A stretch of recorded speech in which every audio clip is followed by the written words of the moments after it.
Hypothetical reasoning तो इन दोनों में ही नहीं आता, वो 11+ ईयर्स में आएगा। ऑब्जेक्ट परमानेंस जन्म से 2 वर्ष में आ जाएगा। तो ऑप्शन, अगर आपको इतनी क्लैरिटी है तो आपको नहीं भी पता था तब भी मैंने आपको ऑप्शन तक पहुंचा दिया एलिमिनेट कर करके। इंद्रियों का समन्वयन जन्म से 2 वर्ष में आ जाता है। समन्वयन मतलब कोऑर्डिनेशन, बैलेंस, तो चलना फिरना, बेसिक चीजें पकड़ना, ये तो सीख ही लेता है बच्चा सेंसरी मोटर में ही। परिकल्पित तार्किकता आती है 11 साल के बाद। अमूर्त जो आपकी औपचारिक संक्रियात्मक अवस्था है, फॉर्मल ऑपरेशनल। वस्तु स्थायित्व जन्म से 2 वर्ष में आ जाता है। तो अब 2 से 7 और 7 से 11 के बीच जो सारा कलेश है वो है डिसेंटरिंग का। ठीक, जो मुख्य अंतर है वो है विकेंद्रीकरण का, यानी बच्चा डिसेंटर करके दूसरे पर्सपेक्टिव से नहीं देख पा रहा। इसके लिए एक एक्सपेरिमेंट हुआ था कि मान लीजिए, मतलब बेसिकली इसको आप ऐसे भी देख सकते हो कि उसको लग रहा है कि ये जो ग्लास है जिसमें 200 ml पानी है या जूस है, इसको पतले ग्लास में और लंबे ग्लास में डाल देंगे तो इसमें ज्यादा आएगा। तो अब वो ये नहीं देख पा रहा कि बर्फ पानी बन सकती है, पानी बर्फ बन सकता है, या फिर मैं कहूं कि ये जो पतला ग्लास है इसकी जो शेप है वो शेप की वजह से जरूरी नहीं है कि ये जो है पानी ज्यादा होल्ड करे, इसका वॉल्यूम भी उतना ही हो। तो शेप और साइज के बदलने पे भी क्वांटिटी सेम रहती है। ये कॉन्सेप्ट समझने में उसको दिक्कत होती है क्योंकि वो पलट के नहीं देख पा रहा है या डिसेंटर नहीं कर पा रहा, अलग पहलू से देख नहीं पा रहा है। एक चीज के मल्टीपल तरीके हो सकते हैं उसको यूज करने के, या उसको यूटिलाइज किया जा सकता है अलग अलग तरह से। सोच को डिफरेंट तरीके से वो नहीं देख पाता, सिर्फ एक ही चीज पे सेंटर्ड है उसका ध्यान, जिसको कंसंट्रेशन कह दो आप, लेकिन वो नेगेटिव है। सेंट्रेशन मतलब एक ही पॉइंट पे केंद्रित है ध्यान, यानी अगर जब वो इसकी हाइट देख रहा है तो उसका ध्यान है सिर्फ इसकी हाइट पे, कि जिसकी हाइट ज्यादा है वो बड़ा है एज में, ऐसे करते थे ना बचपन में, या फिर जिस बर्तन की हाइट ज्यादा है उसमें ज्यादा पानी आएगा, जबकि इसकी विड्थ ज्यादा है वो ये नहीं देख पा रहा। तो कई पहलू एक साथ नहीं देख पाता। तो सेकेंड ऑप्शन ही यहां बचता ही है, बाकी कोई और ऑप्शन तो बचता ही नहीं है। क्वेश्चन नंबर 19 देखिएगा। क्वेश्चन नंबर 19 क्या कहता है, फटाफट से बताइएगा। अच्छा क्वेश्चन है, एकदम ताजा ताजा ही आया हुआ क्वेश्चन है। After getting out in the game due to rope getting stuck in her leg while jumping, Aru says that the rope deliberately got her out. At what stage of Jean Piaget's theory of cognitive development do children reason like this? मतलब रस्सी कूदते समय बच्चे खेलते हैं ना वो skipping रोप, आरू है जो रस्सी कूद रही थी और पैर में रस्सी अटकने की वजह से चोट लग गई या वॉटेवर, आउट हो गई वो, है ना। अब जैसे ही रस्सी पे अटकोगे दूसरे बच्चे का नंबर आएगा, ठीक।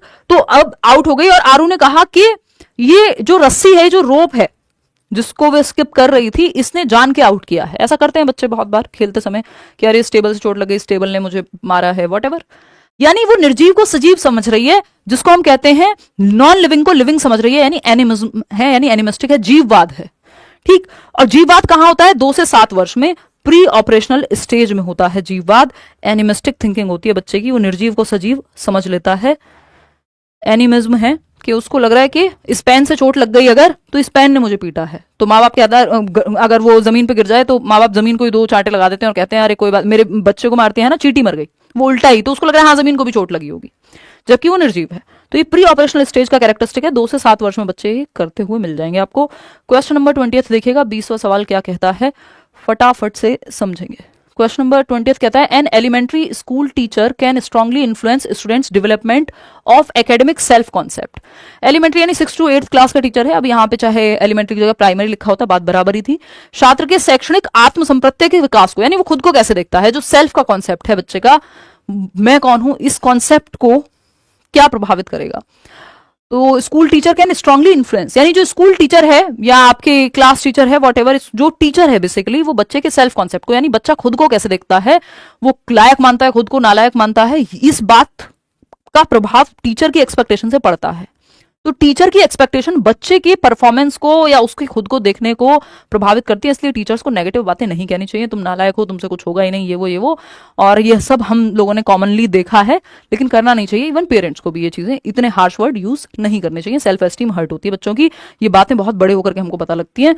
बचपन में जब चीजें इधर उधर से सुन रहे होते हैं तो किसी को भी पता नहीं होती, बट वो चीज दिमाग में बैठ जाती है।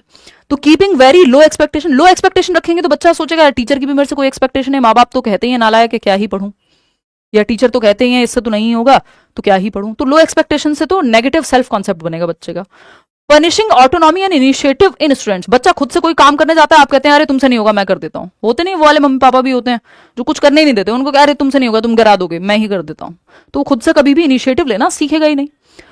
Rewarding autonomy and initiative in students, यानी छात्रों में स्वायत्ता और पहल को पुरस्कृत करना, यानी उसको इंडिपेंडेंस दे रहे हैं, एक्शन लेने दे रहे हैं।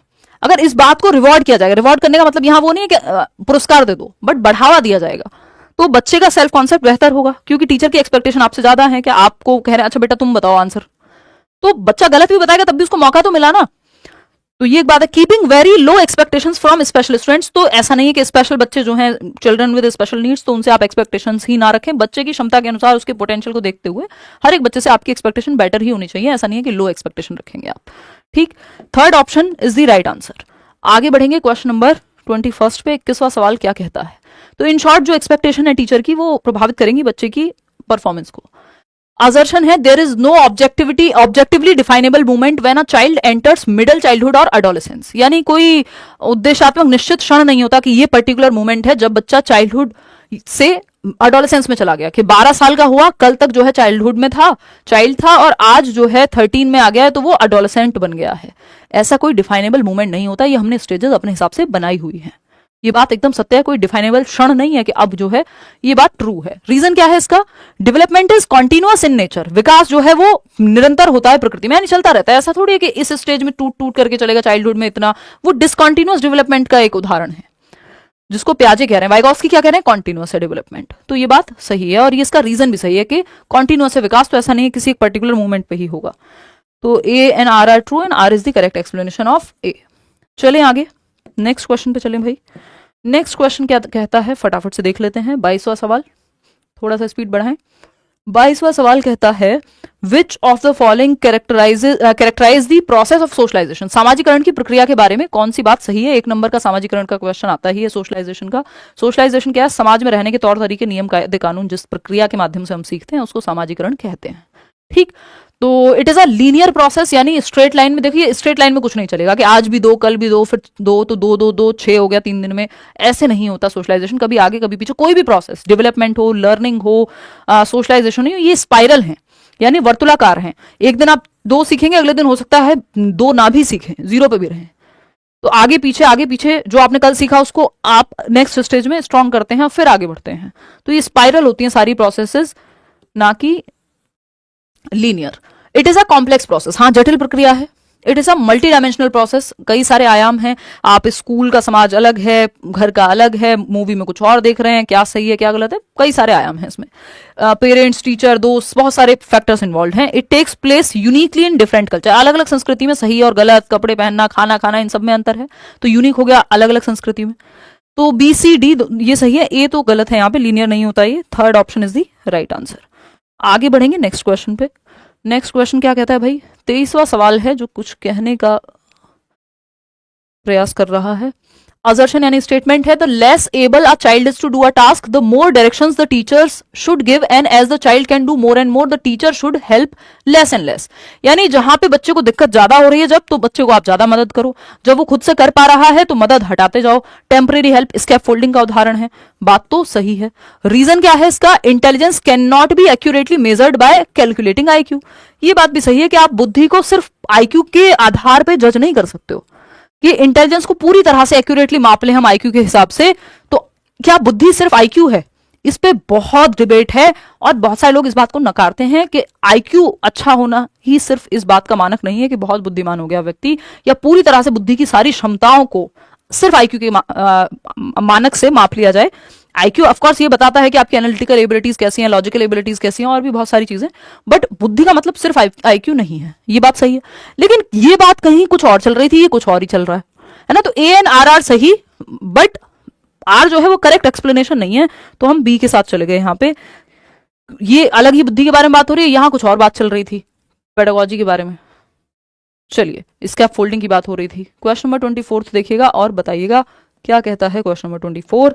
ये कह रहा है, while talking about her poor marks in mathematics Avi says I just don't have the sense for numbers. Avi is attributing his performance to, अभी एट्रीब्यूशन थियरी की बात हुई थी ना शुरुआत के एक क्वेश्चन में, कि आप किस पे डालेंगे, एट्रीब्यूट करेंगे अपने सक्सेस और फेलियर को, इंटरनल या एक्सटर्नल। इंटरनल बेटर है, तभी आपके एफर्ट्स बढ़ेंगे जब आप इंटरनली एट्रीब्यूट करेंगे कि मेरी सक्सेस है तो मेरी मेहनत से, फेलियर है तो मेरी मेहनत से, तो मुझे मेहनत ही ज्यादा करनी है, एक ही ऑप्शन है। ठीक, तो अभी अपने प्रदर्शन को किस बात पर डाल रहा है कि खराब अंकों के बारे में बहुत बात करते हुए अभी कहता है मुझे अंकों की समझ नहीं है, मेरे अंदर क्षमता ही नहीं है यार, मेरे को नंबर समझ नहीं आते, मुझे मैथ समझ नहीं आता, तो क्षमता ही नहीं है। हालांकि वो बात दूसरी हो गई, यहां पे बात दूसरी चल रही है। ठीक, ये दूसरा टाइप का एट्रीब्यूशन है जहां पे आप 2 प्रकार से देखते हैं लर्निंग को, कि या एबिलिटी को, क्षमता को, कि एक तो है एंटिटी व्यू,